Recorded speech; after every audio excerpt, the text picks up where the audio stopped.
اللہم صلی علی محمد وعلی آل محمد۔ کیا حضور صلی اللہ علیہ وآلہ وسلم کو پہلی وحی سے پہلے بھی علم ہو گیا تھا کہ آپ اللہ کے نبی ہیں، یا ورقہ ابن نوفل کے بتانے پر پتہ چلا؟ غامدی صاحب اور مولانا اسحاق کا موقف اس کے خلاف ہے۔ جی، غامدی صاحب اور مولانا اسحاق صاحب کا موقف آپس میں بھی میچ نہیں کھاتا۔ پہلی بات ہے یہ دونوں کو اکٹھا ذکر نہ کریں۔ غامدی صاحب بخاری مسلم کی حدیث کے منکر ہیں، مولانا اسحاق صاحب منکر نہیں ہیں، لہذا یہ مکس نہ کریں۔ باقی جو مولانا اسحاق صاحب بیان کر رہے ہیں وہ وہی ہے جو بخاری مسلم میں لکھا ہوا ہے، لہذا کوئی مختلف نہیں، موقف وہی ہے۔ رہا یہ معاملہ کہ نبی علیہ السلام کو کیا پہلے پتا تھا؟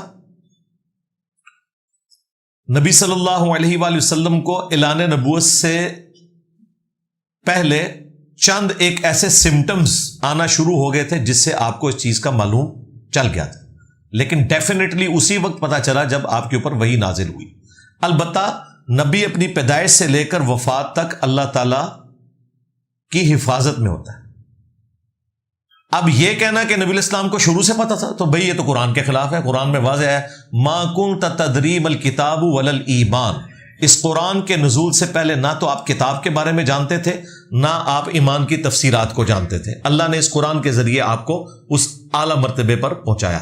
ووجدک ضالا فہدی، اے محبوب ہم نے آپ کو اپنی محبت میں خود رفتہ پایا تو ہدایت کی اعلیٰ ترین منزل پر پہنچا دیا۔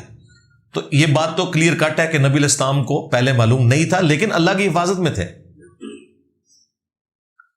اعلان نبوت کے قریب کئی ایک سمٹمز آئے، جس طرح کہ نبی علیہ السلام کی مسلم شریف میں حدیث ہے میں اس پتھر کو بھی پہچانتا ہوں جو بعثت سے پہلے مجھے سلام کیا کرتا تھا۔ اب یہ بہت بڑا ایکسپیرینس تھا۔ اس طریقے سے 12 سال کی عمر میں نبی صلی اللہ علیہ وآلہ وسلم کا سینہ مبارک چاک کیا گیا، ایک ایکسٹراڈنری واقعہ آپ کے ساتھ پیش آیا، پھر آہستہ آہستہ اللہ تعالیٰ نے اس طرف مائل کیا۔ ویسے بھی لاجیکلی سپیکنگ ایک شخص کو یہ اذیت میں مبتلا کرنا ہے کہ اس شخص کو بچپن سے اپنے بارے میں پتا ہو کہ میں اللہ کا پیغمبر ہوں، اور وہ 40 سال یہ ساری شرک کی گمراہیاں اپنے سامنے دیکھتا رہے ہوتی بھی۔ آپ ایک ڈائنامک لائف گزار رہے تھے۔ اگر آپ کو پہلے سے اس چیز کا پتا ہوتا تو کوئی آپ کا کوئی خطبہ نوٹ ہوا ہو نا کہ آپ علیہ السلام نے 10 سال کی عمر میں خطبہ دیا کعبے میں کھڑے ہو گئے کہ لوگوں بتوں کی پوجا نہ کرو۔ پھر 40 سال تو بہت بڑی عمر ہے، 40 سال کی عمر میں جا کے بعثت ہوئی نا، اس سے پہلے تو آپ کی جوانی کی پوری عمر ہے، کہیں کوئی ایسی بات رپورٹ نہیں ہوئی۔ یہ جذباتی جملے ہیں۔ قرآن میں اللہ تعالیٰ نے سورۃ العنکبوت میں کہا کہ اس قرآن کے نزول سے پہلے نہ تو آپ کتاب میں سے کوئی چیز پڑھ سکتے تھے نہ اپنے دائیں ہاتھ سے لکھ سکتے تھے۔ اگر ایسا ہوتا تو یہ چیز لوگوں کو شک میں مبتلا کر دیتی کہ نبی علیہ السلام نے کسی سے کاپی کر لیا ہے۔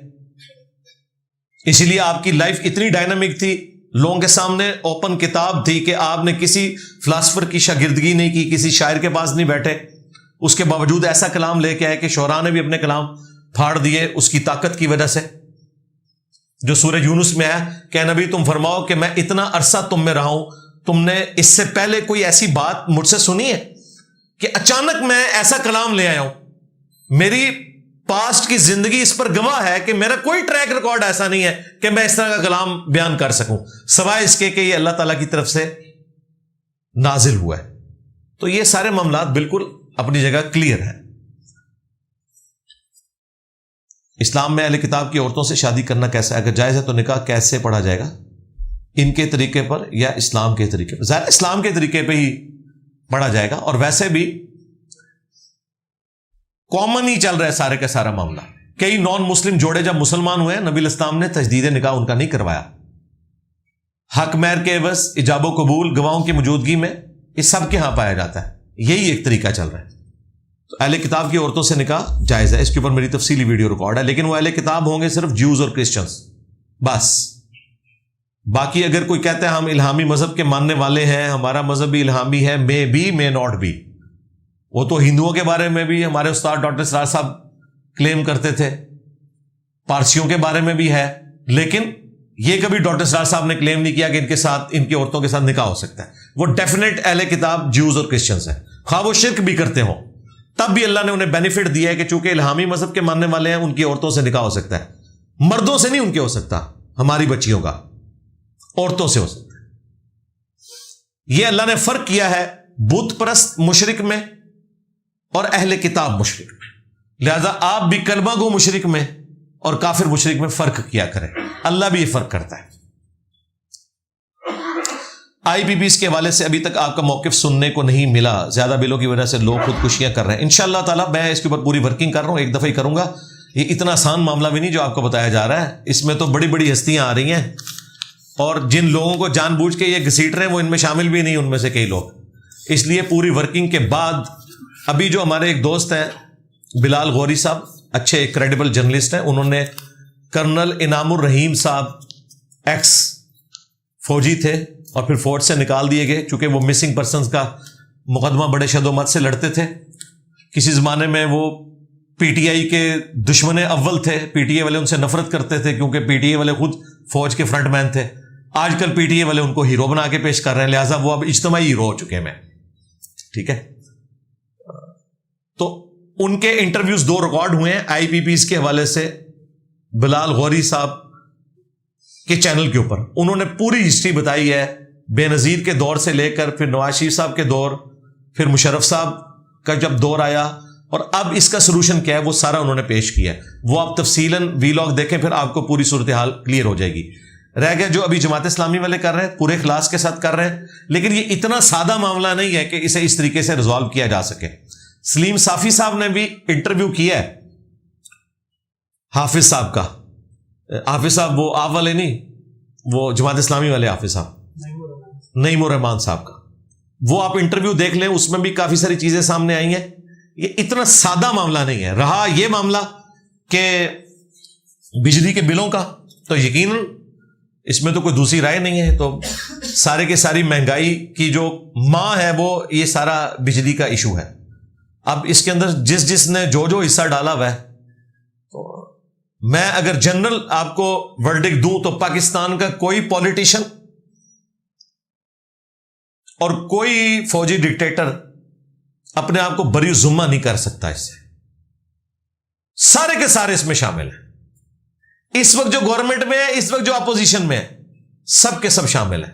اپنے اپنے دور میں سب نے لچ فرائی کیا ہوا ہے. جو آج ٹھیکیدار بنے ہوئے نا عوام کے مسائل کے, یہ اپنے دور حکومت میں خود رینیو کر چکے ہیں ان ٹھیکوں کو.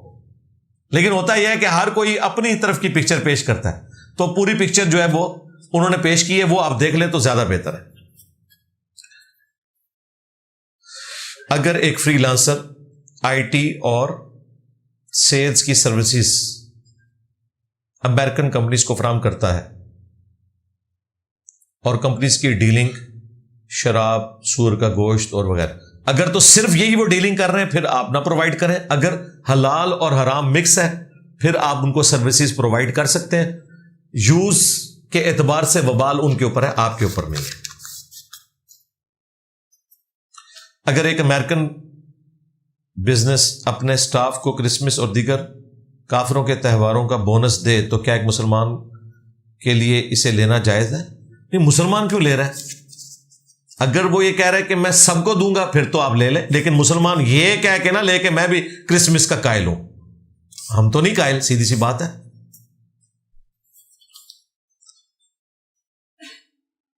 اگر لڑکی کے گھر والے اس کی ہر کوشش کے باوجود زبردستی شادی کے لیے بضد ہوں تو لڑکی کیا کرے؟ کوئی مسئلہ نہیں ہے, بعد میں تماشا نہ لگائے, پہلے ہی تماشا لگا لے کہ میں نے نہیں کرنا, اور ان کو تھریٹ کر دے کہ جب آپ برات آئی بھی ہوگی میں نہیں جاؤں گی, میں سائن نہیں کروں گی, میں مشور ڈال دوں گی. آج کے اس ماڈرن دور میں آپ سوچ سکتے ہیں کوئی زبردستی کسی کو بھیج سکتا ہے, ویڈیو ہی لیک ہو جائے گی, پولیس پہنچ جائے گی ان کے گھر. یہ کرنا کہ بعد میں جا کے اس خامند کو جو بیچارہ اس کا کوئی لینا دینا ہی نہیں اس مسئلے سے, اس کو جا کے وہ اپنے قریب نہ آنے دے اور کہ جی میں تو یہ تو میں تو وہ نہیں. اس طرح کی جو عورتیں ہیں نا, انہیں جو تماشا لگانا ہے پہلے لگائیں, بعد میں نہ لگائیں. اگر شیعہ کی احادیث کی کتابیں اہل سنت سے الگ ہیں تو سنی شیعہ بحث کیوں ہے؟ تو الگ نہیں, ایک جیسی ہیں جی, کوئی فرق نہیں ہے. قرآن تو ایک ہے ہمارا. رہ گئے حدیث کی کتابیں, اس میں بھی 80% چیزیں ایک جیسی ہیں. بھائی سب سے بڑا مسئلہ نماز کا تھا نا, سنیوں کے اندر بھی سب سے بڑی جو مصیبت ہے نماز کے طریقے پہ ہے نا. میں نے تو وہ بھی ثابت کیا کہ سنی شیعہ کی نماز بھی ایک ہے. رفع الیدین دونوں کرتے ہیں. ہاتھ چھوڑنے کی روایتیں یہاں پہ بھی ہیں, وہاں پہ بھی موجود ہیں. لہذا عقائد کے لیے قرآن دیکھیں گے, اس کے لیے نہ بخاری دیکھیں گے نہ اصول الکافی دیکھیں گے. مسائل کے لیے آپ نے جو دیکھنا ہے وہ دیکھتے رہیں, کوئی مسئلہ نہیں ہے, میجورٹی چیزیں ایک جیسی ہیں. میری خالہ کہتی ہے ہمیں تو اللہ کا تعارف ان بزرگوں اور بابوں نے کروایا ہے. خالہ سے پوچھیں نہیں کس بابے نے آپ کو اللہ کا تعارف کروایا ہے؟ چشتی رسول اللہ, تھانوی رسول اللہ, کس نے؟ ظاہر ہے پوچھیں نا, وہ بابے کا وہ نام لیں گے نا, کس بابے کو ذکر کر رہے ہیں؟ ہمیں تو کسی بابے نے نہیں تعارف کروایا. کس نے کہا ہے؟ کہتے نہیں یہ کتابیں بابوں کے ذریعے پوچھیں. نہیں, یہ کتابیں تو انگریزوں کے پرنٹنگ پریس پہ پرنٹ ہوئی ہیں. آپ کے بابے تو اس چکر میں تھے کہ جناب وہ گولے میں سور کی چربی ڈلتی ہے, فلاں ڈلتی ہے, سلطنت عثمانیہ بڑھ گئی انہی چکروں میں. فتووں کے اندر پرنٹنگ پریس کی مخالفت وہ لوگ شروع میں کرتے رہے. آج پرنٹنگ پریس کی برکت سے ہی سارا دین کا کام ہو رہا ہے. تو کن بابوں نے, کس بابے نے جناب وہ نماز کی ٹائمنگ کی کیلکولیشن کی ہے, یہ گھڑیاں بنا دی ہیں ڈیجیٹل؟ ذرا بابا تو بتائیں کون سا اللہ کا تعارف کا؟ اللہ کا تعارف تو اللہ کے فضل سے آج ہماری ویڈیوز کی برکت سے لوگوں کو توحید کلیئر ہونی شروع ہوئی ہے, جو قرآن میں 1400 سال سے موجود تھی. یہ تعارف کروایا انہوں نے کہ 5 وقت نماز کی ہر رکعت میں پڑھتے تھے ایاک نعبد و ایاک نستعین, اور پھر باہر نکل کے پڑھتے تھے یا باول حق بیڑا تک. یہ اللہ کا تعارف کروایا ہے خالہ جی. خالہ جی یہ تعارف کروایا ہے. یا معین الدین چشتی پار لگا دے کشتی, بڑی بڑی سرکار بڑی کھوٹی قسمت کر دے ہری, یہ تعارف کروایا انہوں نے اللہ کا. ہاں اگر کسی بابے نے یہ اللہ کا تعارف کروایا نا کہ مدد اللہ سے مانگنی ہے, کوئی بابا جو ہے اپنا پیشاب بھی نہیں روک سکتا, اس کو بابا مانو. باباؤں کے بابا. دیکھا میرا پارا چڑھ جاتا ہے, اس قسم کی پرچیاں نا مجھے بھیجا کریں. علی بھائی مردوں کے حقوق بھی عورتوں کو بتا دیں. یہ بات ٹھیک لکھی, صحیح بات ہے. دیکھیں قرآن کی بھی سنت ہے کہ پسے ہوئے طبقے کو زیادہ ایڈریس کیا جاتا ہے. قرآن میں سورۃ النساء ہے, سورۃ الرجال کوئی نہیں ہے. عورتوں کے اوپر پسا ہوا طبقہ تھا, اس لیے ان کے حقوق بیان ہوئے. ہم بھی اگر عورتوں کے حقوق پہ بات کرتے ہیں تو اس لیے کہ اسلام آنے کے باوجود پسا ہوا طبقہ ہے. اس کا یہ مطلب نہیں کہ ہم مردوں کے حقوق کے حوالے سے کوئی اس قسم کا رویہ رکھتے ہیں کہ ان کے کوئی حقوق نہیں ہے. میں جب بھی حدیث بیان کرتا ہوں پوری بیان کرتا ہوں بخاری مسلم سے, کہ نبی علیہ السلام نے فرمایا کہ ایک مرد اپنی بیوی اور بچوں کے اوپر حکمران ہے, وہ اس کی رعیت ہے, ان سے پوچھا جائے گا. اور ایک عورت اپنے خامند کے مال اور اولاد کے اوپر نگہبان ہے, اس سے اس کے بارے میں پوچھا جائے گا. اور ایک حکمران اپنی رعایا کے اوپر نگہبان ہے, اس سے اس کے بارے میں پوچھا جائے گا. لیکن چونکہ بھائی پوسٹ لیڈرشپ کی مرد ویل کر رہے ہیں, لہذا مردوں کی ذمہ داری زیادہ ہوتی ہے. نبی علیہ السلام نے بھی وفات کے وقت عورتوں کو مخاطب نہیں کیا. بخاری مسلم کی حدیث ہے, میں اپنے بعد تمہارے لیے سب سے بڑا فتنہ تمہاری عورتیں چھوڑ کر جا رہا ہوں. یہ فتنے سے مراد پنجابی والا نہیں, آزمائش, کہ تم نے اپنی بیویوں کے ساتھ اس نے سلوک کرنا ہے, یہ نہ ہو کہ اس کی وجہ سے تم جہنم میں چلے جاؤ, یہ کہنا تھا. تو نبی علیہ السلام کا بھی اوور آل اسلوب جو ہے وہ ٹلٹ ہے اس طرف کہ عورتوں کے حقوق کی بات کرنی ہے, کیونکہ مرد تو پہلے ہی پاور میں ہے. ہاں جہاں عورتیں مردوں کو طلاق دیتی ہیں جن جگہوں پہ, وہاں والا معاملہ ایک الگ ہو جاتا ہے. ادروائز ہمارے معاشرے میں مرد ڈومیننٹ ہے, اس لیے ہم یہ بات کر رہے ہوتے ہیں. عورتوں کے حقوق اگر مرد پورے دے تو مرد کو اپنے حقوق کے لیے بھیک مانگنے کی ضرورت ہی نہیں ہے. عورتیں تو اپنے خامدوں کے ساتھ بڑی مخلص ہوتی ہیں, اس ذہن میں رکھیے گا. مرد ادھر ادھر ضرور منہ مارتے ہیں, عورت جب شادی کے بعد اپنے خامد کے پاس آتی ہے نا, کوئی لاکھوں میں ملینز میں کوئی بدکار عورت نکل آئے علیحدہ بات. ادروائز اوور آل عورتیں شریف النفس, اپنے مردوں کے ساتھ کمیٹڈ, اپنا گھر بسانا چاہتی ہیں. ان کے ماں باپ بھی ان کو یہی کہہ کے بھیجتے ہیں, ذہن میں رکھیے گا. یہ مرد ہیں جو اپنی عورتوں کے ساتھ صحیح ڈیلنگ نہیں کرتے, اس کی وجہ سے معاملات بگڑتے ہیں. اس میں زیادہ تر مسئلہ فائنینشیل ایشوز کا ہوتا ہے. پھر لڑائی بار کر کے آتے ہیں, غصہ اپنے بیوی بچوں پہ نکالتے ہیں. آپ اکثر مردوں کو دیکھیں گے باہر ان کے اخلاق کی مثال دی جاتی ہوگی, گھر ان سے بڑا کتا کوئی نہیں ہوگا. گھر والوں کے لیے کتے بنے ہوئے, حالانکہ حدیث شریف میں یہ ہے کہ سب سے بہتر وہ ہے جو اپنے گھر والوں کے لیے بہتر ہے. تو اس پرچی کے بعد بھی مجھے کوئی فرق نہیں پڑا.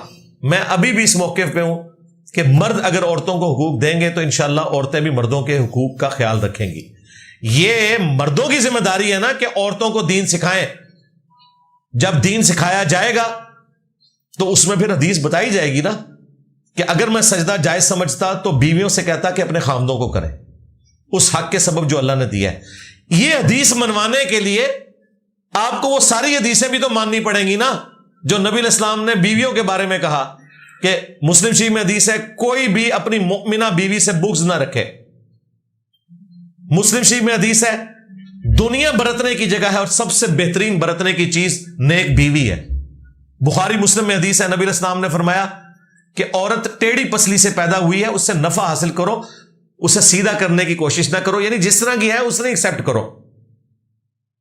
اگر اسے سیدھا کرنے کی کوشش کرو گے تو توڑ بیٹھو گے اور اسے توڑنا اسے طلاق دینا ہے. تو دیکھیں یہ اللہ تعالیٰ نے سلسلہ ایسا بنایا ہے اس میں مرد کو ہی ٹالرنس سے کام لینا ہے جس کا سب سے بڑا ثبوت ہے کہ طلاق کا اختیار اللہ تعالیٰ نے عورت کو نہیں مرد کو دیا ہوا ہے. عورت کو دیا ہوتا تو پہلے ہفتے ہی چھٹی کروا کے سارے بیٹھے ہوتے کیونکہ عورت کو غصہ جلدی آتا ہے لیکن ٹھنڈا بھی جلدی ہوتا ہے.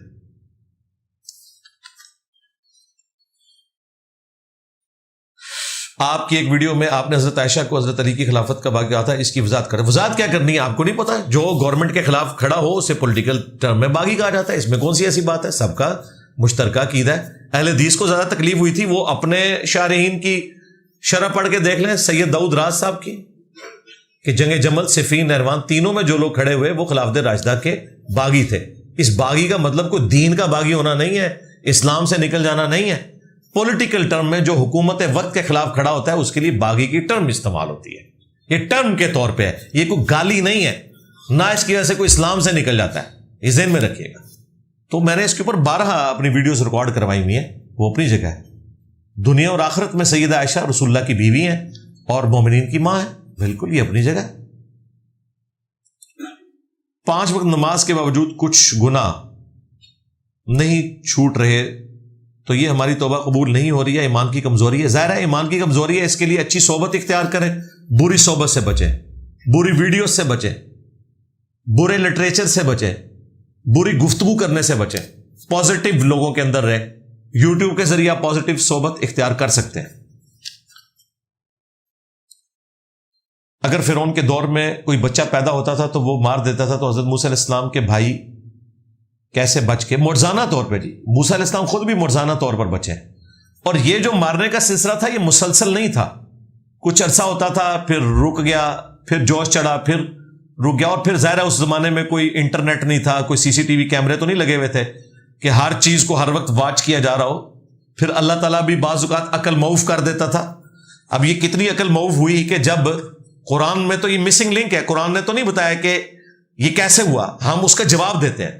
اللہ کا کلپ تو قرآن سے کاٹا جا سکتا ہے جس سے یہ میرے کلپس کاٹتے ہیں کیونکہ قرآن نے تو اس کو ان اٹینڈڈ چھوڑا ہے کہ کیسے یہ ہو گیا کہ ایک بچہ جو ہے وہ دریا میں آیا ہے تو ظاہر ہے وہ پیدا ہوا ہے نا کہیں پہ. اور جب فرعون کی بیوی نے اس کے لیے ایفرٹ پٹ کی ہے اور فرعون ایگری کر گیا اور وہاں پہ حضرت موسیٰ علیہ السلام کی سسٹر پہنچ گئی کہ میں ایسے گھر کو جانتی ہوں جہاں کا یہ دودھ پی لے گا. اس وقت بھی فرعون کا خیال نہیں گیا کہ بھئی یہ جو عورت ہے جس کا دودھ اترا ہوا ہے اس کا جو بچہ پیدا ہوا ہے وہ کدھر ہے.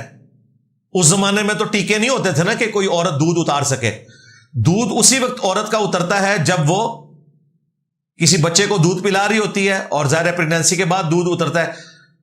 تو فرعون کا دماغ اس طرف نہیں گیا کہ اس کا اگر عورت کا دودھ اترا ہوا ہے تو وہ بچہ کدھر ہے جس کی وجہ سے دودھ اترا ہے. ٹیکنیکلی سپیکنگ اگر آج یہ معاملہ ہو اللہ تعالیٰ عقل معاف نہ کرے تو موسیٰ علیہ السلام کی والدہ نے پکڑے جانا تھا. تو اس کا مطلب ہے یہ معجزانہ طور پہ ہوا ہے کہ اس کا دماغ اس طرف گیا ہی نہیں. البتہ ایک کامن سینس تھی کہ بھئی دودھ بھی اسی کا پی رہا جا کے تو اس کا اپنا بچہ کدھر گیا. تو یہ فوراً مسنگ لنک تھا. یہ مسئلہ تو پنجاب پولیس نے بھی حل کر دینا تھا تو کیوں نہیں حل ہوا؟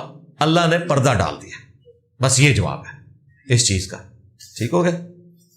جس طرح آپ دیکھیں نبی علیہ السلام ہجرت کی رات باہر پیرا ہے, تلوار لے کے سارے قبیلوں کے لوگ کھڑے ہیں کہ حضور نکلیں گے ہم قتل کر دیں گے. آپ علیہ السلام انہی میں سے نکل کے چلے گئے, آنکھوں پہ پردہ اللہ نے ڈال دیا. حضرت علی علیہ السلام کو اپنے بستر پہ لٹایا, وہ تو بعد میں جب انہوں نے دیکھا وہ پریشان ہو گئے, نبی علیہ السلام تو وہاں سے جا چکے تھے. تو یہ معجزانہ طور پہ ایسے ہوتا ہے, فزیکلی اس کی کوئی ریزن بیان نہیں کی جا سکتی. معجزے کو فزیکلی ثابت کرنا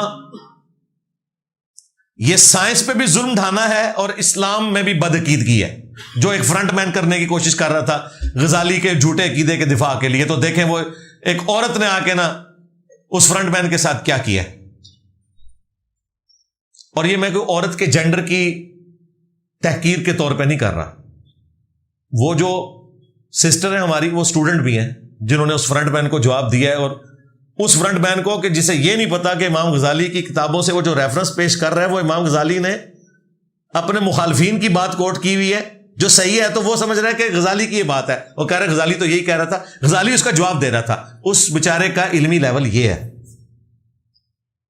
تو میں نے عورت کی بات کی کہ یہ مرد ڈومیننسی کی بات کرتا ہے, ظاہر اللہ نے بنایا بھی ہے.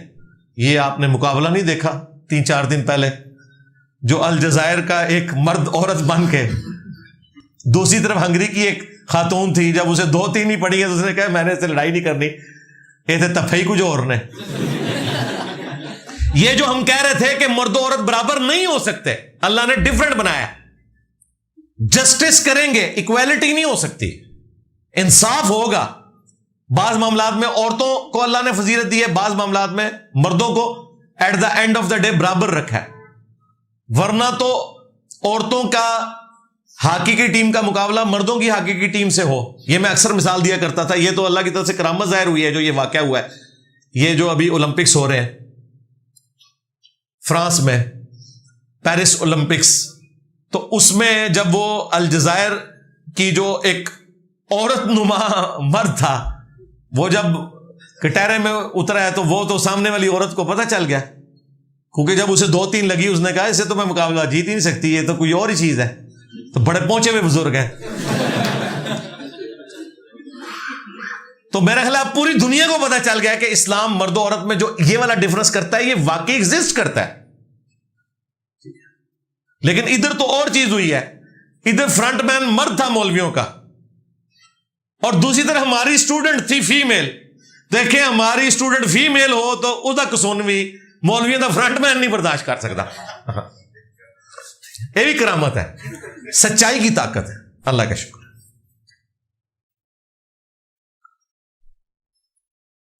کیا بینک میں آپریشن ڈپارٹمنٹ یا کسی بھی ڈپارٹمنٹ میں جاب جائز ہے؟ دیکھیں اسلامک بینکنگ میں جاب کریں, دوسرے بینک کی جابز کو اوائڈ کریں. ہاں اگر آپ کو کوئی اور جاب نہیں مل رہی, فی الوقت یہ ملتی ہے ایکسپیرینس کے طور پہ, کنٹینیو کریں, جیسے ہی دوسری جاب ملے پھر چھوڑ دیں. باقی بچنے میں عافیت ہے. کیا جمعہ مبارک اور عید مبارک کہنا بدعت ہے؟ نہیں جی, کوئی یہ کلچرل چیزیں ہیں, بدعت اس طرح نہیں داخل ہوتی بھائی. آپ نے کہا تھا کہ رائے بنڈ میں 2 مسجدیں بنی ہوئی ہیں اور جماعت علیحدہ ہوتی ہے, اس بات میں کتنی سچائی؟ آپ خود جا کے دیکھ لیں جی, گراؤنڈ فلور پہ بھی چلے جائیں, ٹاپ فلور پہ بھی چلے جائیں, دونوں علیحدہ کیے ہوئے انہوں نے. بالکل وہاں رفع الیدین سے نمازیں پڑھ رہے ہوتے ہیں. اس کے اوپر میری کلیریفیکیشن بھی آ چکی ہوئی ہے. وہ جو بال کی کھال, اس پہ مجھے طارق جمیل صاحب نے فون کیا تھا, میں نے انہیں کہا تھا کہ آپ مجھے بتائیں مسجد کی بیسک ڈیفینیشن ہے اذن عام. کیا رائے ونڈ کی وہ جو بیرون کا پورشن ہے مسجد کا, وہاں اذن عام ہے کہ اندرون والے وہاں نماز پڑھ سکتے ہیں, ان کا اذن عام نہیں ہے, تو پھر مسجد لادا ہوگی. مسجد میں تو کوئی بھی جا سکتا ہے. مطلب آپ نے کوئی مسجد دنیا میں دیکھی ہے کہ ادھر گورے کھڑے ہوں گے اور جو نان گورے ہیں وہ گراؤنڈ فلور پہ کھڑے ہوں گے؟ کبھی ایسا ہوا ہے؟ یہ تو ہمارا فخر ہے کہ ایک ہی صف میں سارے کھڑے ہوتے ہیں. وہاں یہ نہیں ہے, آپ جا کے خود دیکھ لیں, ادھر وڈر میں نہیں دیتے. ہماری حدیث کی کتابوں میں اہل بیت رسول سے روایات نہیں لی گئی ہیں, کم ہیں لیکن ہیں. امام باقر کی روایتیں ہیں بخاری مسلم میں, امام جعفر کی مسلم شریف میں, کم ہے. اس کے اوپر بھی میری ویڈیو ریکارڈ ہے. حضرت ابو ہریرہ رضی اللہ تعالیٰ عنہ سے اتنی حدیثیں کیوں لی گئیں, میں نے تفصیلاً اس کے اوپر جواب دیا ہوا ہے. باقی اہل بیت کا نالج بھی وہی ہے جو قرآن میں موجود ہے, صحابہ کا بھی وہی ہے, تو ہمارے پاس قرآن موجود ہے الحمدللہ.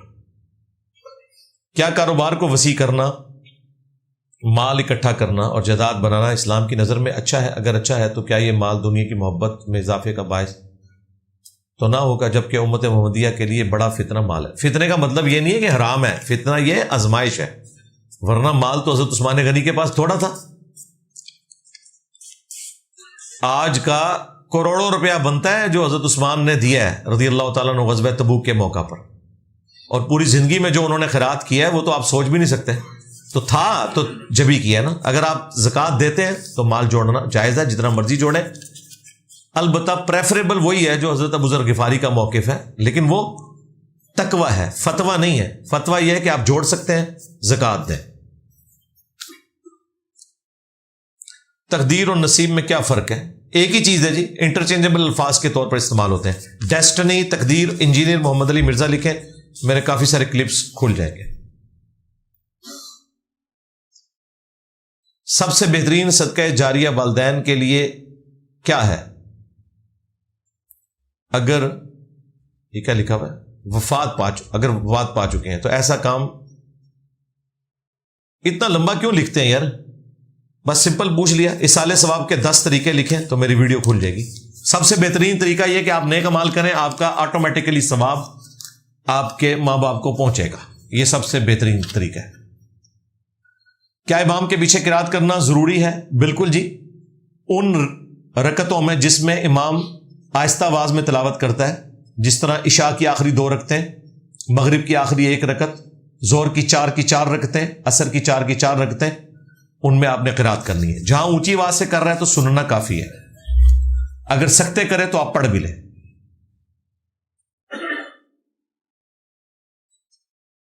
علماء حضرات دین کو صحیح سے بیان کیوں نہیں کرتے؟ انہیں آتا ہی نہیں ہے تو کہاں سے بیان کریں؟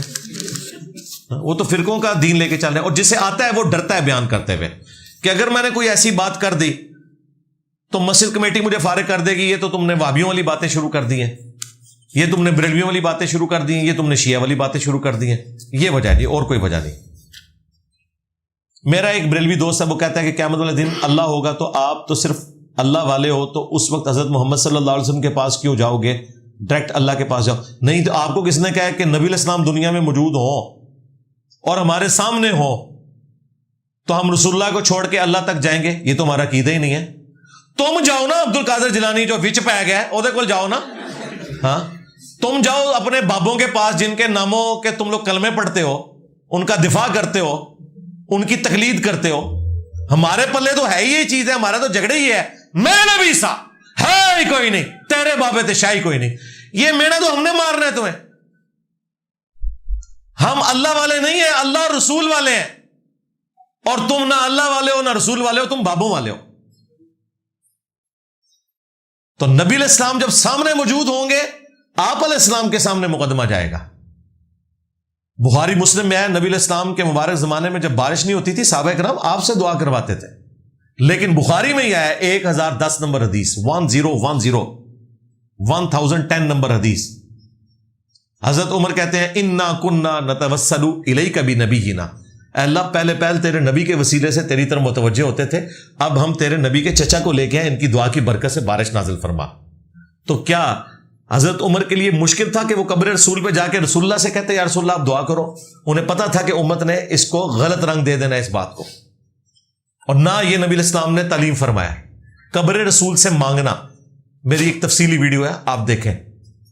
حضرت عمر نے عقیدہ بتایا کہ نبی علیہ السلام اگرچہ اپنی وفات کے بعد بھی اللہ تعالیٰ کی بارگاہ میں مقبول ہے، بلکہ پہلے سے زیادہ مقبول ہے، وَلَلْآخِرَةُ خَيْرٌ لَكَ مِنَ الْأُولَى، رسول اللہ کی اس وقت قبر کی زندگی دنیا کی زندگی سے بہتر ہے، اور آخرت کی زندگی قبر کی زندگی سے بہتر ہوگی، لیکن چونکہ ہمارے سامنے موجود نہیں، ہم ان کے سامنے مقدمہ نہیں رکھ سکتے۔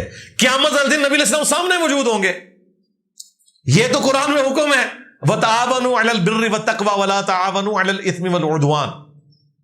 جب حضور سامنے ہوں گے، سارے مسئلے حضور کے سامنے پیش ہوں گے، تو سی دسو کہ تواڈے بابے کتنے ہون گے؟ ہاں تو تم لوگوں نے تو بابوں کے پاس جانا ہے، نبی اسلام سے تمہارا کیا لینا دینا؟ ان کے پاس جاؤ جو کہتے ہیں نہیں 70 دفعہ وعدہ لیا ہے کہ میرا کوئی مرید بھی اس وقت تک میں جنت میں نہیں جاؤں گا جب تک سارے مرید نہ سال دے جاؤں۔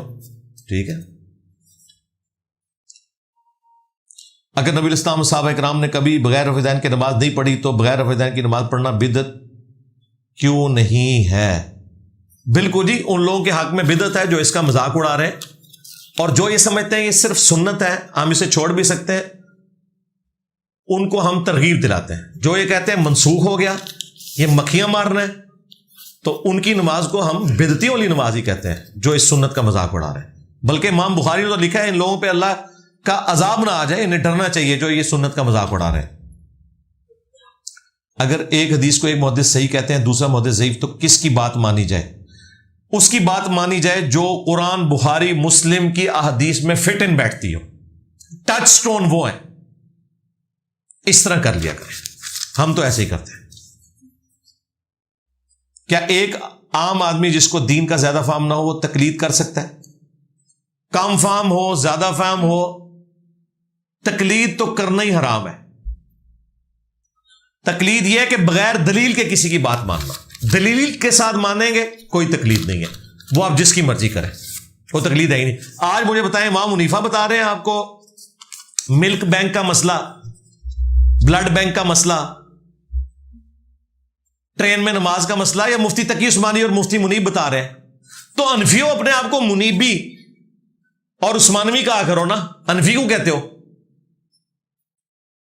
مسئلے ان کے مان رہے ہو، وہ کہتے ہیں نہیں، جدید مسائل میں اجتہاد کا دروازہ قیامت تک کھلا ہے۔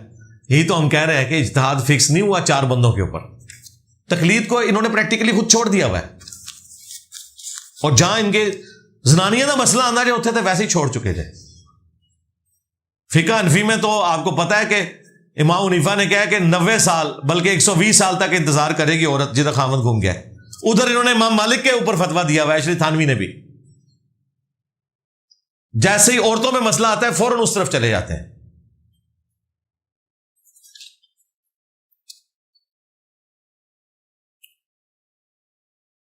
حاکم میں 3 دن بعد بیعت والی حدیث کو امام مسلم اور ابن حجر نے صحیح کہا، اور بخاری میں 6 مہینے۔ ہم تو بخاری مسلم کی بات کو مانتے ہیں، کلیئر کٹ ہے۔ یہ اتنا سادہ معاملہ ہوتا تو اتنے بڑی یہ فرقہ واریت نہ ہوتی بھائی۔ قرائن بتا رہے ہیں کہ وہی کچھ ہوا ہے جو بخاری مسلم میں لکھا ہوا ہے، 6 مہینے والا مسئلہ۔ تاریخی روایات کے صحیح ہونے کی تصدیق کیسے کی جائے؟ کوئی طریقہ نہیں میرے بھائی، بہتر یہ ہے کہ وہ تاریخ آپ فالو کریں جو بخاری مسلم میں لکھی ہوئی ہے، جو قرآن میں لکھی ہوئی ہے۔ اس کے علاوہ جو ہے اس کے لیے بہت مشکل ہے، زیادہ تر تو جھوٹ ہی لکھا ہوا ہے۔ ذیل میں آپ کوٹ کر سکتے ہیں کسی صحیح حدیث کے ذیل میں ریفرنس کے طور پہ، ادروائز اوورال تو بڑی خطرناک باتیں لکھی ہیں۔ شاہ ولی اللہ دہلوی کی تقلید پر عبارت کے جواب میں ائمہ کہتے ہیں کہ حدیث سے خود رزلٹ صرف مجتہد نکال سکتا ہے، جبکہ آپ کہتے ہیں کہ ہر شخص خود حدیث پڑھے۔ جی حدیث خود پڑھے، اور مجتہد کیا رزلٹ نکالے گا؟ مجتہد اللہ کے بندو کیا رزلٹ نکال رہے ہیں آپ کے جو مجتہد ہیں اس زمانے کے، جنہوں نے رزلٹ یہ نکالا کہ ایاک نعبد و ایاک نستعین کی تفسیر میں یا علی مدد یا شیخ عبد القادر جیلانی مدد ثابت کر دیا ہے۔ جو مطلب اچھل اچھل کے نکل رہا ہے وہ نہیں انہوں نے ماننا، اور جو کہیں موجود ہی نہیں وہ اس میں سے نکال لینا ہے۔ تو اللہ کی پناہ اس قسم کے مجتہدین سے رہے امام حنیفہ، امام شافعی، احمد بن حنبل، تو وہ تو خود کہہ رہے ہیں کہ ہماری کوئی بات قرآن و حدیث کے خلاف ہو تو چھوڑ دو۔ اس مسئلے کو آپ سمجھیں، ائمہ محدثین یا ائمہ فقہا نے خود فرمایا کہ ہماری کوئی بات قرآن و سنت کے خلاف ہو تو اسے چھوڑ دو۔ کیا حنفی خود نہیں چھوڑ چکے؟ امام حنیفہ کے نزدیک مدینہ حرم نہیں ہے، حنفی مدینے کو حرم مانتے ہیں، تو کیا امام حنیفہ کو حدیثوں کا فہم نہیں تھا؟ نہیں تھا، جبھی تو حنفیوں نے ان کا یہ مسئلہ چھوڑا ہے۔ اور اس ایک مسئلہ چھوڑنے کی وجہ سے کوئی امام حنیفہ 0 سے ملٹیپلائی نہیں ہو گئے، اس جگہ ہی وہ غلط ہے، باقی کئی جگہ بھی وہ ٹھیک ہے۔ امام شافعی کا یہ موقف غلط تھا کہ بیوی کو ہاتھ لگانے سے وضو ٹوٹ جاتا ہے، تو اس ایک موقف کے غلط ہونے سے امام شافعی کو 0 سے ملٹیپلائی نہیں ہو گئے۔ اس پہ آپ مسئلہ 197 میرا دیکھ رہے ہیں۔ اگر ایک چیز پر ایک زمانے میں اجماع ہو جائے اور بعد میں ختم ہو جائے، تو یہ تو تھیوریٹیکل سوال ہے، کوئی مثال دیں کہ کوئی اجماع ہوا تھا اور وہ ختم ہو گیا۔ ہمارے نزدیک تو ایسا نہیں۔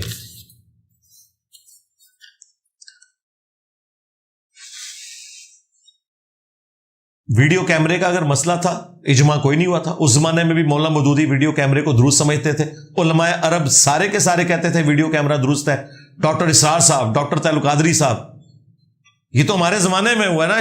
شکر ہے یہ اکثر بندے زندہ ہیں یا اپنی ویڈیوز میں زندہ ہیں جنہوں نے اس کے اوپر کامنٹس کیے. یہ کوئی پرانے زمانے کا مسئلہ نہیں ہے, یہ پچھلی صدی کا مسئلہ ہے. اس زمانے میں ہی آپ کے سامنے کوئی اجماع نہیں ہوا تھا ویڈیو کیمرے کے حرام ہونے پہ. ہاں میجورٹی لوگ اسے حرام کہتے تھے جو آج کیمرے کے بغیر سٹارٹ نہیں ہوتے, باپا جانی. لیکن 100% اجماع کوئی نہیں ہوا تھا.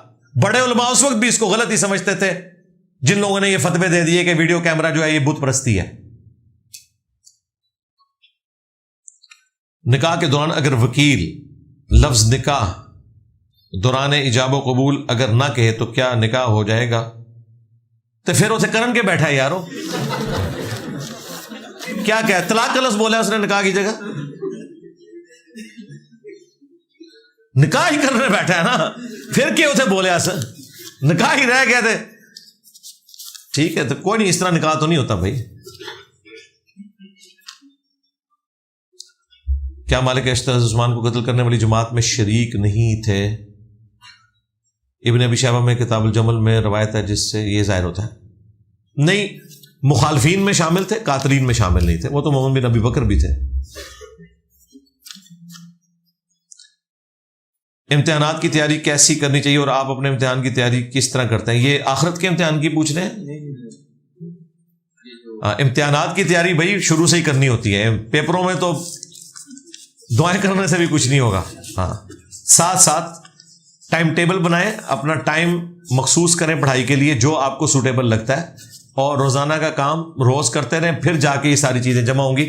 اور اس میں کی رول یہ ہے کہ اپنے پاس رف رجسٹر بنائیں, جو چیزیں آپ نے یاد کی ہیں انہیں لکھنے کی عادت ڈالیں تاکہ ہینڈ رائٹنگ بھی آپ کی رواں ہو, سپیڈ سے لکھنا سیکھیں. پیپروں میں تو ظاہر ٹائم بھی تھوڑا ہوتا ہے. اور دوسرا, جو چیز آپ یاد کر کے ایک دفعہ لکھ لیتے ہیں وہ آپ کو بھولتی نہیں.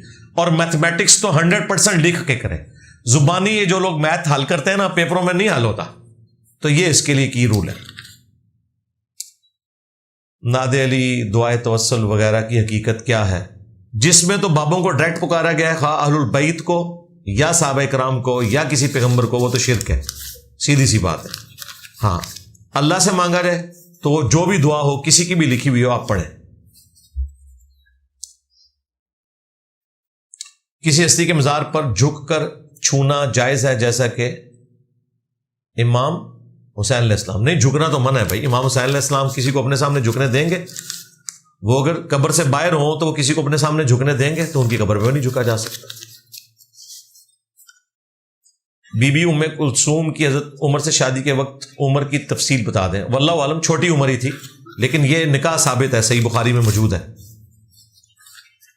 فرض نماز گھر میں پڑھنے سے پہلے اقامت کہنا, اقامت ہر وقت ہی کہنی چاہیے. یہ الگ سے ایک سنت ہے, ثواب کا کام ہے. سنسائی میں حدیث ہے, تیرے رب کو اس گڈریے پہ بڑا پیار آتا ہے جو پہاڑ کی چوٹی پر اکیلا اذان اور اقامت کہہ کے جماعت سے نماز پڑھتا ہے. اکیلا, کیونکہ اس کے ساتھ کوئی اور بندہ نہیں. تو اکیلے صرف اقامت نہیں, آپ جماعت کے ساتھ بھی نماز پڑھیں اگر کوئی آپ کے ساتھ نہیں ہے. اس میں آپ نے اسی طریقے سے نماز پڑھنی ہے جس طرح کہ امام پڑھ رہا ہوتا ہے, تو آپ کو جماعت کا ثواب بھی ملے گا. مجبوراً اگر آپ کے لیے حالات ہے تو اقامت بھی پڑھیں. رہا یہ ضروری نہیں ہے, سنت ہے, چھوڑے نا. حضرت ماریہ قبطیہ سے کیا آپ کا نکاح ہوا تھا یا نہیں؟ اس کے بارے میں دو آراء پائی جاتی ہیں. باقی یہ بات اپنی جگہ ہے کہ حضرت ابراہیم واحد نبی الاسلام کی اولاد ہیں جو ادر دین سیدہ ختیجہ سے پیدا ہوئے ہیں اور ماریہ قبطیہ سے پیدا ہوئے ہیں. باقی حضور کی ساری اولاد صلی اللہ علیہ وسلم سیدہ ختیجہ سے ہے. عقیدے کا کسی انسان کے اچھے اخلاق اعمال سے کیا تعلق ہے؟ مثلا جھوٹ نہ بولنا. نہیں, وہ الگ سے چیز ہے, وہ الگ سے چیز ہے. دونوں چیزوں کا خیال رکھنا ہے. صرف عقیدے کے اوپر نجات نہیں ہے جب تک حقوق اللہ اور حقوق العباد کو ادا نہیں کیا جائے گا. لیکن ویٹیج کے پوائنٹ آف ویو سے ظاہر ہے عقیدہ بنیادی چیز ہے. ایک بندہ شرک کرتا ہے, اب مدر ٹریسا نوبیل پرائز ملا ہیومینٹی کا, لیکن دوسری طرف شرک تھا عقیدوں میں. تو آخرت میں جو نجات کے لیے بنیادی چیز ہے وہ عقیدہ ہے, اس کے بعد اعمال ہے. لیکن کوئی شخص یہ کہے کہ میں نے عقیدہ صحیح رکھنا ہے, اعمال میں نے برے کرنے ہیں, وہ بھی جہنم میں جائے گا. وہ اللہ کی مرضی کہ اس کے ساتھ کیا معاملہ کرتا ہے, لیکن عقیدہ بنیاد ہے. اگر کسی کے اعمال اچھے ہوئے، عقیدہ درست نہ ہوا، تو اس کے اعمال اسے آخرت میں نفع نہیں پہنچائیں گے، دنیا میں ہی تعریف ہوگی۔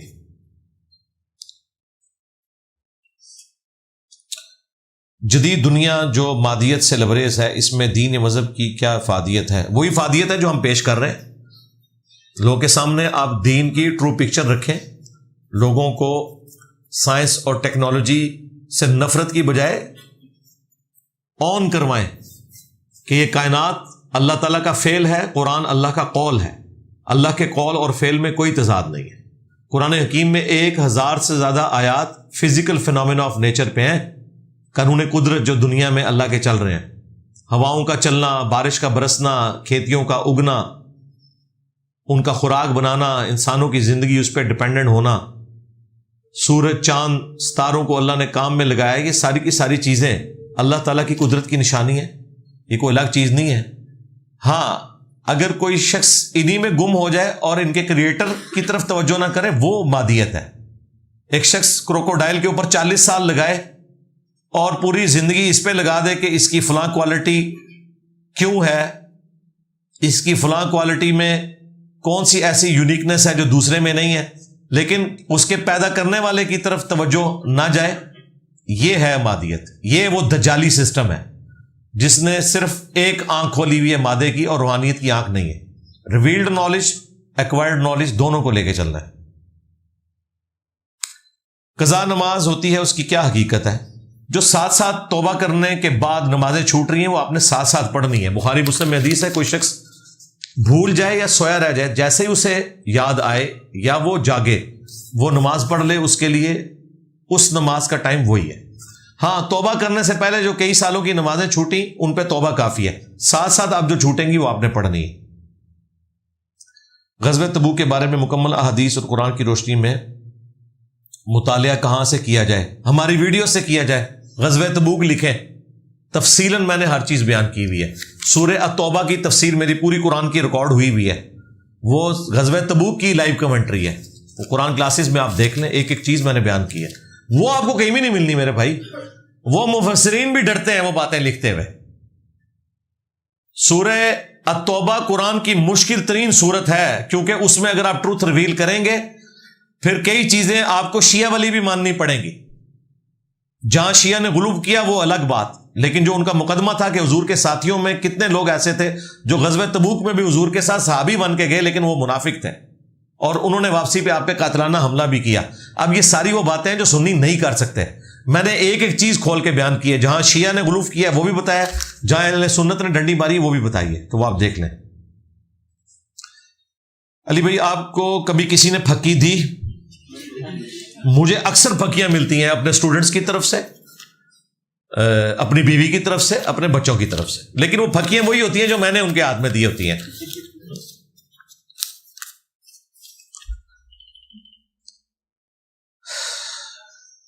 زکوٰۃ پراپرٹی لکھا ہوا ہے پہ نہیں، صرف نقدی پر نہیں، پراپرٹی پہ بھی آپ کو کس نے کہہ دیا؟ انڈونیشیا والے کہتے ہیں۔ بھائی انڈونیشیا والوں کو نہیں ماننا آپ نے، مکہ مدینے سے ہماری کتابیں آئی ہوئی ہیں، وہاں سے ہمارا دین آیا ہوا ہے۔ اگر یہ رول مان لیا جائے تو ٹھیک ہے، پھر آپ گولڈ بیچ کے پراپرٹی خرید لیں، دنیا کے سارے مسلمان پھر گولڈ بیچ دیں، پراپرٹی خریدیں اور زکوٰۃ کے سسٹم کو ہی ختم کر دیں۔ زکوٰۃ کنز کے اوپر ہے، جو قرآن میں آئی نا چیز، کنز، جو مال جوڑا جاتا ہے، وہ سونے کی شکل میں بھی ہو سکتا ہے، چاندی کی شکل میں بھی ہو سکتا ہے، پراپرٹی کی شکل میں بھی ہو سکتا ہے، مال تجارت کی شکل میں بھی ہو سکتا ہے۔ البتہ جو چیز آپ کے استعمال میں ہے اس کے اوپر اللہ تعالیٰ نے زکوٰۃ ختم کر دی ہے۔ گاڑی جتنی مرضی مہنگی رکھیں، گھڑی جتنی مرضی مہنگی پہنیں، مکان جتنا مرضی مہنگا ہو، کوئی زکوٰۃ نہیں ہے۔ لیکن جو ضروریات اصلیہ سے ہٹ کے آپ نے چیزیں رکھی ہوئی ہیں ان کے اوپر آپ نے زکوٰۃ دینی ہے، چاہے وہ گولڈ کی فارم میں ہو، نقدی کی فارم میں ہو، پلاٹس کی فارم میں۔ البتہ جو زرعی زمین ہے جس کے اوپر آپ کاشتکاری کرتے ہیں، اس کی زمین کے اوپر زکوٰۃ دیں گے، لیکن اس کے اوپر عشر ہے جو زکوٰۃ سے بھی 4 گنا ہے، اس کی کھیتی کے اوپر، اس کے لیے بھی تھریش ہولڈ پوائنٹ ہے آلموسٹ 750 کلو۔ اس کے اوپر زکوٰۃ کے قدیم اور جدید فقہی احکام مسائل میری ویڈیو دیکھ لیں آپ. کیا عشاء کی نماز بغیر وطر کے ہو جائے گی؟ ظاہر ہے عشاء کی نماز الگ سے ہے، وطر الگ سے ایک عبادت ہے، لیکن وطر کے بارے میں تاکیداً حضرت علی کا قول ہے جامع ترمذی میں، سنن دارمی میں، کہ وطر سنت ہے لیکن اسے مت چھوڑو. الموطا امام مالک میں حضرت سعد ابن ابی وقاص جو فاتح ایران تھے، وہ عشاء کی 5 رکعتیں پڑھتے تھے، 4 فرض اور 1 وطر. تو کم از کم 1 پڑھ لیں، یہ جائز ہے. ویسے تو عمومی سنت 3 ہے، لیکن اگر کوئی 1 بھی پڑھ لے تو یہ جائز ہے، لیکن وطر پڑھیں ضرور. وطر کے بغیر نماز ہو جائے گی، ہاں عشاء سے اس کا کوئی تعلق نہیں ہے. اس اعتبار سے نمازیں 5 ہیں، وطر اگر اس طرح کی نماز ہوتی تو پھر 6 نمازیں ہو جاتی.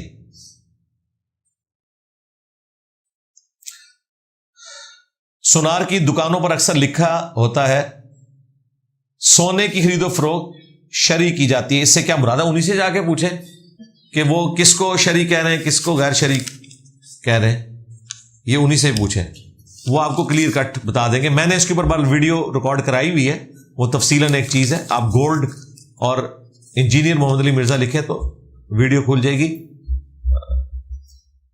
اس میں کئی چیزیں جو عوام الناس غلط سمجھ رہی ہوتی ہے وہ غلط بھی نہیں ہوتی ہیں. مثلاً یہ جو کاٹی جاتی ہے وہ درستی ہوتی ہے. اس کی وجہ یہ ہے کہ 24 کیرٹ سونا آپ کو نہیں بنا کے دیتے. وہ آپ نے دیکھا کہ سونے کا ریٹ لکھا ہوتا ہے، اسی ریٹ کے مطابق وہ آپ کو زیور بنا کے دیتے ہیں، حالانکہ وہ ریٹ تو سونے کا ہوتا ہے، زیور کا تو نہیں ہوتا. زیور پہ تو اتنی محنت ہوئی ہے، اتنی مزدوری دی ہے انہوں نے زیور بنانے والے کو. ہونا تو چاہیے کہ سونے کی قیمت لادہ سے چارج کریں آپ کو، اور زیور کے اوپر جو ان کی ایفرٹ پٹ ہوئی ہے اس کو ایک شکل دی ہے نا. دھاگے کی قیمت اور کپڑے کی قیمت برابر تو نہیں ہو سکتی. دھاگا کپڑے تک پہنچتے ہوئے کتنے مراحل سے گزرا ہے. اس طرح گولڈ جیولری بننے تک کئی مراحل سے گزرتا ہے. لیکن حیران کن بات ہے، جب آپ 1 تولے کا سیٹ لیتے ہیں، 2 تولے کا کوئی سیٹ لیتے ہیں، تو 2 تولہ جو قیمت اس دن گولڈ کی ہوتی ہے وہ چارج کرتے ہیں، اس کی مزدوری وہ چارج ہی نہیں کرتے. کیوں؟ اس لیے کہ وہ جو قیمت ہوتی ہے وہ 24 کیرٹ سونے کی ہوتی ہے. زیور بنتا ہے 22 کیرٹ سونے سے، 24 کیرٹ سے نہیں بنتا. وہ جو 2 کیرٹ کا وہ ایڈوانٹیج لیتے ہیں نا، وہ بیسیکلی وہ مزدوری ہے جو آپ سے چارج کر لیتے ہیں. آپ کو پیور گولڈ کا وہ زیور نہیں بنا کے دیتے، نہ اس کا وہ بن سکتا ہے، ورنہ وہ کافی نرم ہو جاتا ہے. تو وہ جو ایڈوانٹیج ہوتا ہے وہ مزدوری میں کور ہو جاتا ہے. وہ تولے کے پیچھے کئی ہزار کی مزدوری بنتی ہے، وہ آلریڈی اس میں کور ہو جاتی ہے. اس لیے اب جب آپ واپس بیچنے جائیں گے تو جو سونا آپ بیچ رہے ہیں وہ 24 کیرٹ تو ہے ہی نہیں، وہ 22 کیرٹ ہے.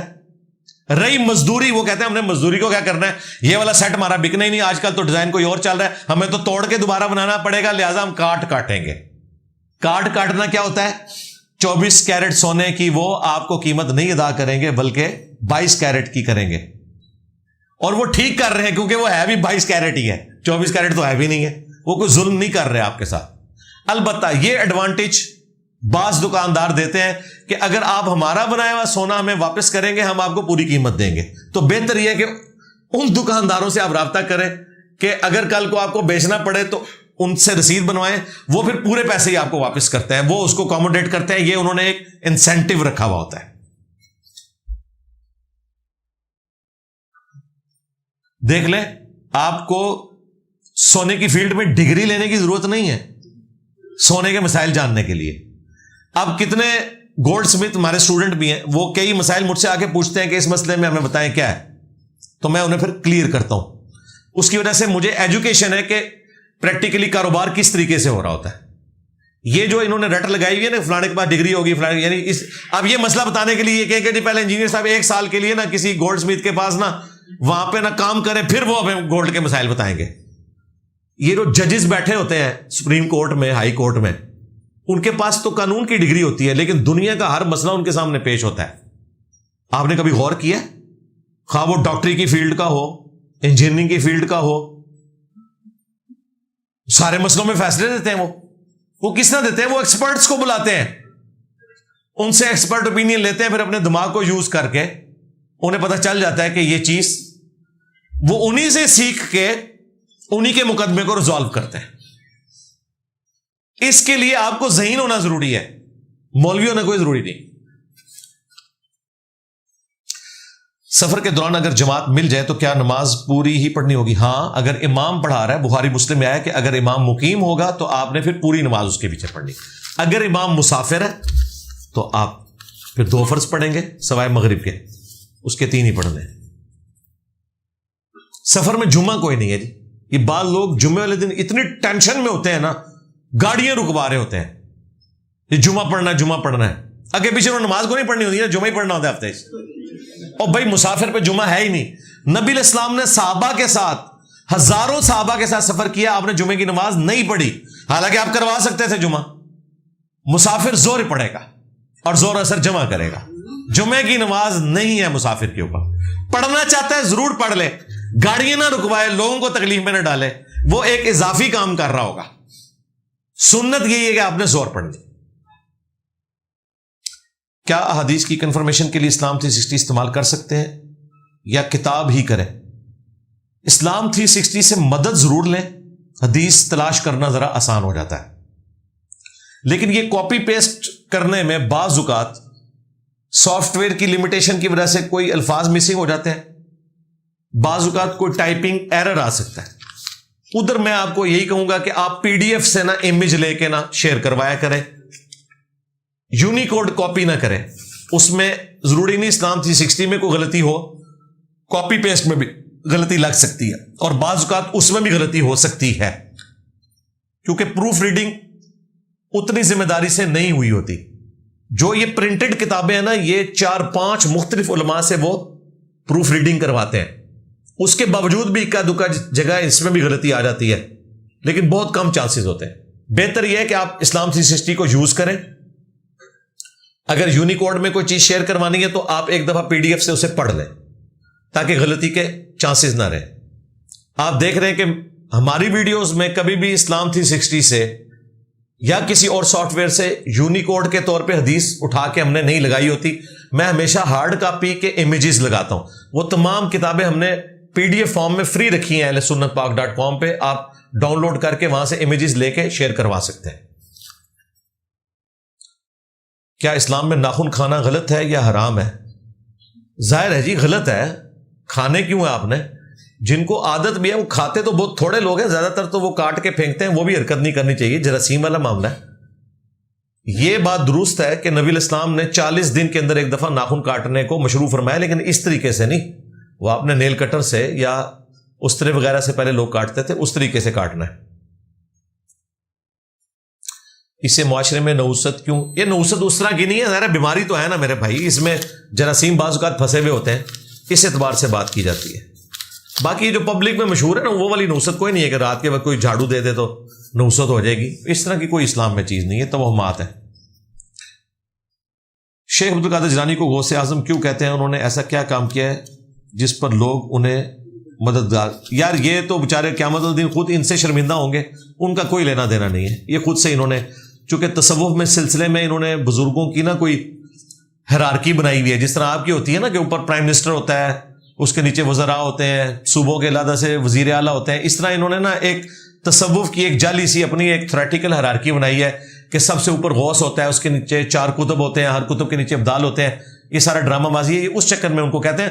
ان بیچاروں کو نہیں پتا کہ وہ غوث الاعظم ہے، ان کو نہیں پتا، اور یہ تو میں نے ان کا فراڈ نکال دیا، یہ کہتے ہیں اولیاء کے سردار ہیں، اور خود شیخ عبدالقادر جیلانی جس کے پڑپوتا مرید ہیں جنید بغدادی کے، جنید بغدادی خلیفہ ہیں سری سکتی کے، ان کے پیر ہیں معروف کرخی، اور ان کے پھر داؤد تائی، پھر حبیب الاجمی، پھر حسن بصری، پھر مولا علی، جو انہوں نے جعلی ایک اپنا بنایا ہوا سلسلہ۔ جنید بغدادی کے آگے سے مرید ہیں ابو بکر شبلی، ان کے آگے عبد الواحد ہیں، اور ان سے آگے جا کے عبدالقادر جیلانی آتے ہیں 2-3 واسطوں کے بعد۔ اور جنید بغدادی تو کہہ رہے ہیں کہ اولیاء کے سردار جو ہیں وہ بایزید بستامی ہیں، اوئی بایزید بستامی، زیدہ ابا، ٹھیک ہے۔ تو اب عبدالقادر جیلانی کو ہم کہاں سے بزرگ مانے؟ ان کا تو لکڑ دادا پیر کہہ رہا ہے کہ بایزید بستامی اولیاء کا سردار ہے، دونوں ہی فراڈ ہے۔ ہمارے نزدیک اولیاء کے سردار ابو بکر، عمر، عثمان و علی ہیں رضی اللہ عنہم اجمعین وعلیہم السلام اجمعین۔ آخری پرچی، الحمدللہ۔ والد وفات پا چکے ہیں اور والدہ جائیداد تقسیم کرنے نہیں دے رہی، ہم بہن بھائیوں کی رضامندی ہے کہ تقسیم ہو۔ کورٹ میں جائیں، سیدھا سا مسئلہ ہے، وہاں والدہ کی مرضی نہیں چلے گی۔ اس طرح کے سارے مسائل کا حل عدالتیں ہیں، اور یہ وراثت کے جو اس قسم کے مسائل ہوتے ہیں نا، ایک کو زیادہ لمبا عرصہ نہیں چلتا، 6-7 مہینے کے اندر فیصلہ ہو جائے گا۔ ہمارے بھی اپنے قریبی رشتے داروں میں اس طرح ایک بھائی جو ہے وہ بدمعاش بن کے بیٹھا ہوا تھا، وہ نہیں تھا بہنوں کو دے رہا، کورٹ میں گئے ہیں تو اپنے ہتھی دیتا ہے، پھر انہیں زیادہ عرصہ نہیں چلتا۔ یہ جو کیسز زیادہ عرصہ چلتے ہیں وہ اس صورت میں چلتے ہیں کہ جب کچھ ورثاء میں سے فوت ہو جائیں اور ان کی اولادیں دوسرے ملکوں میں شفٹ ہوئی ہوں، کوئی ایک ملک میں بیٹھا ہو، کوئی دوسرے ملک میں، پھر ان سے ان کو وہ ایفیڈیوٹ منگوانا پڑتے ہیں، اس کی وجہ سے کیسز لمبے ہوتے ہیں۔ جو اس قسم کے کیسز ہیں یہ 5-6 مہینے سے زیادہ نہیں چلنا، 1.5-2 مہینے میں اس کا فیصلہ ہو جانا ہے، 1 سال کے اندر۔ تو بہتر یہ کہ آپ کورٹ کی طرف متوجہ ہوں۔ اس میں بے شک آپ کی ماں چیختی رہے کہ جی میں دودھ نہیں بخشاں گی، یہ وہ، پھر ان کو آپ نے میرے کلپ دکھانا ہے کہ تسی تو شاہی کوئی نہیں۔ ہاں، کیونکہ وراثت کے قوانین قرآن میں آئے ہیں، اللہ نے کہا یہ اللہ کی حدیں ہیں۔ جو ماں باپ اس قسم کی حرکت کرتے ہیں کہ وہ وراثت کو تقسیم نہیں کرتے، وہ اللہ کی حدود کو توڑ رہے ہیں۔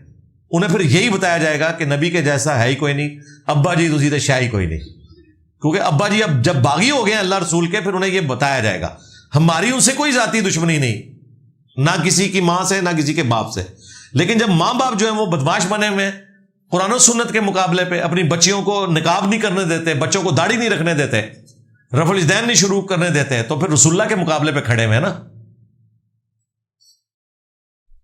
پھر تو انہیں یہ بتانا چاہیے کہ غزوہ بدر میں اس طرف باپ کھڑا تھا، اس دوسری طرف بیٹا کھڑا ہوا تھا، تو بچ جاؤ۔ تو یہ تو نہیں ہم کروا رہے، ہم تو سمپل کہہ رہے ہیں کہ نبی کے جیسا ہے ہی کوئی نہیں، ماں پہ ہوتے شاہی کوئی نہیں، ٹھیک ہے۔ لے جی، آپ کا یہ پورا تھدا اللہ کے فضل سے میں نے ختم کر دیا الحمدللہ۔ کوئی ایک پرچی بھی ایسی نہیں جو میرے ممبر پہ بیٹھنے سے پہلے آئی ہو اور میں نے پڑھ کے اس کا جواب نہ دیا ہو۔ کافی سارے بھائیوں نے بہنوں نے دعاؤں کے لیے کہا ہوا ہے، پورے ہفتے میں ہمارے پاس فونز آتے رہتے ہیں، ای میلز آتی ہیں، پرچیاں لوگ بھیجتے ہیں، آج بھی بھیجی ہیں، میسج دیے ہیں، تو اس لیے ہم پروگرام کے اینڈ پہ دعا ضرور کرتے ہیں تاکہ سب لوگ ان دعاؤں میں شامل ہو جائیں۔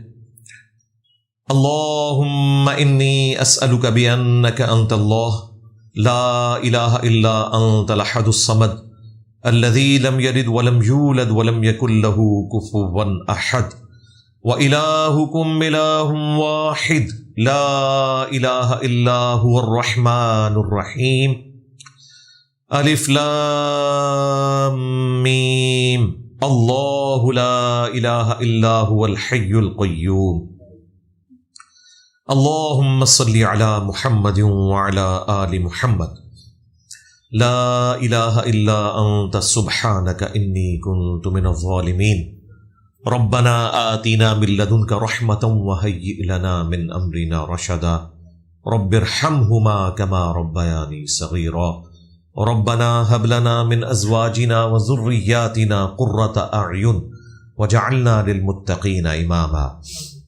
اللهم اغفر لحينا وميتنا وشاهدنا وغائبنا وصغيرنا وكبيرنا وذكرنا وأنثانا اللهم من أحييته منا فأحيه على الإسلام ومن توفيته منا فتوفه على الإيمان۔ اے اللہ، جن جن بھلائیوں کا سوال تیرے محبوب صلی اللہ علیہ وآلہ وسلم نے تجھ سے کیا، ہمارے حق میں، ہمارے ماں باپ کے حق میں، ہمارے بیوی بچوں کے حق میں، ہمارے تمام رشتہ داروں کے حق میں، تمام مسلمانوں کے حق میں قبول و منظور فرما۔ جن جن چیزوں کے شر سے تیرے محبوب علیہ السلام نے تیری پناہ طلب کی، تمام مسلمانوں کو ان چیزوں کے شر سے اپنی پناہ عطا فرما، خصوص بالخصوص فلسطین کے مسلمان، کشمیر کے مسلمان، انڈیا کے مسلمان، یمن کے، عراق کے، شام کے، افغانستان میں، پاکستان میں، جہاں کہیں کرسی کی زندگی گزار رہے ہیں، غیب سے ان کی عزت، آبرو، جان و مال کی حفاظت فرما۔ اے اللہ، ہمارے ملک پاکستان کی خیر فرما، اندرونی اور بیرونی خطرات سے محفوظ فرما۔ حاضرین کے دلوں میں جو جو نیک اور جائز دعائیں ہیں قبول فرما۔ حاضرین کے جو چھوٹے بڑے رشتہ دار فوت ہو چکے ان کی مغفرت فرما، جو بیمار ہیں انہیں شفا عطا فرما، جو زندہ ہیں انہیں موت سے پہلے قبر و آخرت کی تیاری کرنے کی توفیق عطا فرما۔ یہ تمام دعائیں تمام مسلمانوں کے حق میں قبول و منظور فرما۔ سبحان ربک رب العزت عما یصفون وسلام علی المرسلین والحمد للہ رب العالمین وصلی اللہ علی النبی الکریم وعلی آلہ واصحابہ اجمعین الی یوم الدین. آمین.